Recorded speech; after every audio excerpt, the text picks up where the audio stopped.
Esther Lynn, MMA fighting Las Vegas. Joanne Calderwood nixed the carbohydrates out of her diet about 3 weeks ago, in preparation for her weight cut ahead of UFC Lincoln. A couple of days later, the UFC women's flyweight fighter was getting her physical attributes tested at the UFC Performance Institute, in something called a Shark Tank, and the staff there immediately told her to go back to what she was eating previously. They could easily tell me that I needed to add my carbs back in, because I couldn't reach my peak, Calderwood told MMA Fighting in a recent sit-down at the UFC PI.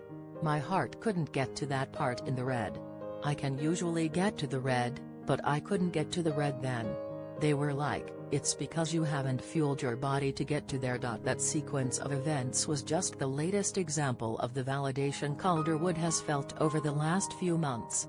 The Scotland native moved to Las Vegas in March, initially just so she can take advantage of the UFC Performance Institute and all the technology and strength and conditioning and nutrition that comes with it.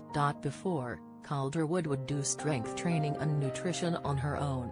Or she'd hire people here and there, trainers and gurus who would give her a program that wasn't necessarily suited for her. And it was costly.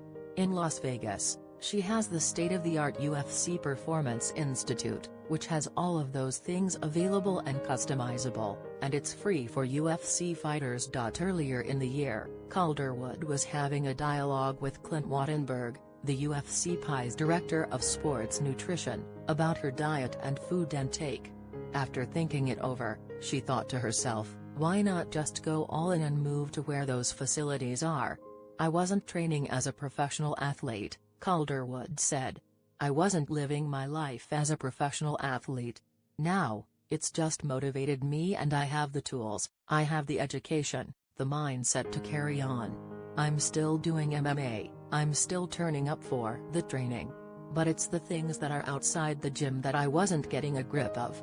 Coming here, speaking to all these professionals and just working together with them, it's just led me on the right track to be an all-year-round professional athlete. Calderwood, 31, meets Kalindra Faria at UFC Lincoln on Saturday night in Nebraska after more than a year away from the octagon.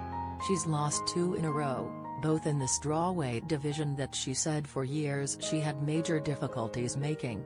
Now, at 125 pounds with her preparation at the UFC Performance Institute and Syndicate MMA, Calderwood believes she is finally on the right track to fulfill the expectations people had on her going back to when she was a red-hot prospect with Invicta FC in 2013. I'm really excited, because I feel like when I watch back my fights, I'm so exciting, I'm so dangerous, Calderwood said. Just to put everything in the right direction, I'm just gonna be more confident and more happy in there. And just know that everything has turned out to be the way it's supposed to be. The one thing I'm excited about is I'll actually be able to show my potential. Calderwood 11-3 did not get to this happy stage easily.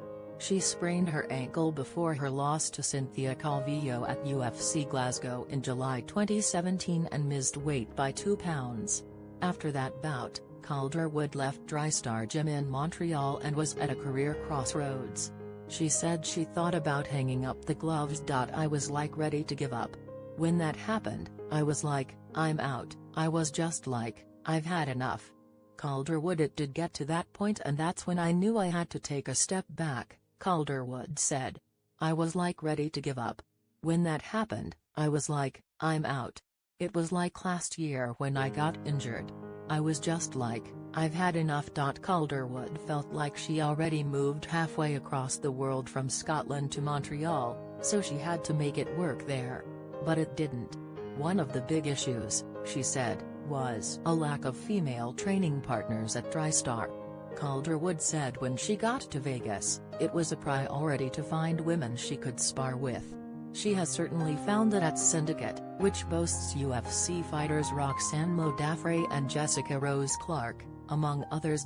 I really felt like for confidence-wise, it really made a big difference, Calderwood said of training solely with men. I feel like I was always getting my ass handed to me. I was always defending, I was just not getting anywhere. "I'm not saying I'm going through all the girls at Syndicate, but it's a different thing now. It's basically like a fight," she gets.